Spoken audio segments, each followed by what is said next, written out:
Welcome back to Why Not Talk TV. Don't forget to hit that subscribe button so you don't miss any new updates. Will lockdown be eased on the 21st of June? Here is what the PM Boris Johnson has to say. I want to thank everybody in this country who is coming forward to get vaccinated. That's the way I look at it.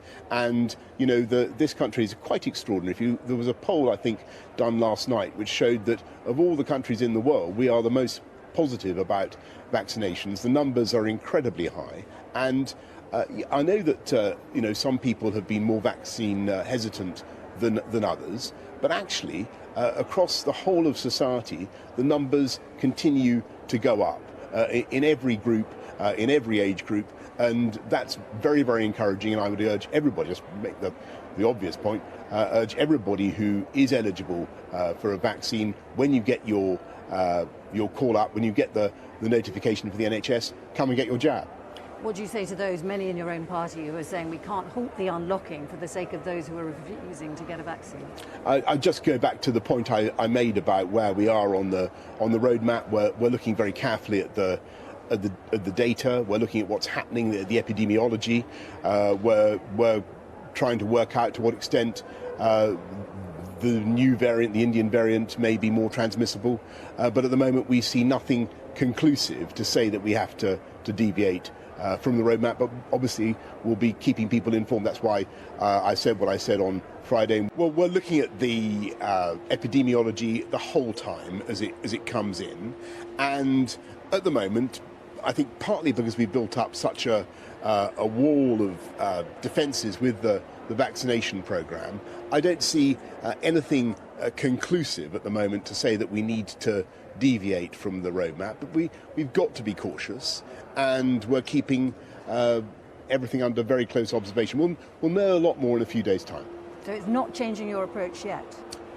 We're keeping everything under very, very careful, close review. We're looking at all the data as it comes in from places like Bolton, Blackburn, Bedford, Sefton, other places, just looking at those curves where they're moving, trying to understand whether the Indian variant is more transmissible, and if so, by how much more it's transmissible, and also trying to understand to what extent our vaccine program has already sufficiently fortified us all against it. And I'm afraid we've just got a few more days of looking at that data. But as things stand at the moment, I can see nothing conclusive in the data to say that we have to deviate from the present roadmap. But we've got to be cautious, and we'll be letting people know in a few days' time.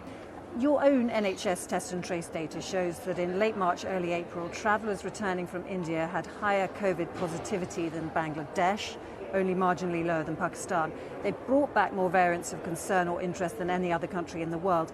Why then did you wait a further 2 weeks before putting India on the red list? Well, if you look at what actually happened with the variant that we're talking about, the so-called Indian variant, the B1617.2, India was put on the red list before this was even a variant under investigation, let alone a variant of concern. So we took prompt action, and we will continue to take very, very draconian action in respect of all variants coming from wherever around the world. Why are the rules on international travel currently so woolly? You've got 150 flights a day going to amber list countries. Do you think that's safe? I think it's very important for people to grasp what an amber list country is. It is not somewhere where you should be going on holiday. Well, let me be very clear about that. And if people do go to an amber list country, they absolutely have to for some pressing family or urgent business reason. If they have to go to an amber list country, then please bear in mind that you will have to self-isolate. You'll have to take tests and do a passenger locator form and all the rest of it. But you'll also have to self-isolate for 10 days when you get back. And that period of self-isolation, that period of quarantine, will be enforced with fines of up to £10,000. So I think it's important people to understand what an amber list country is. Thanks for watching.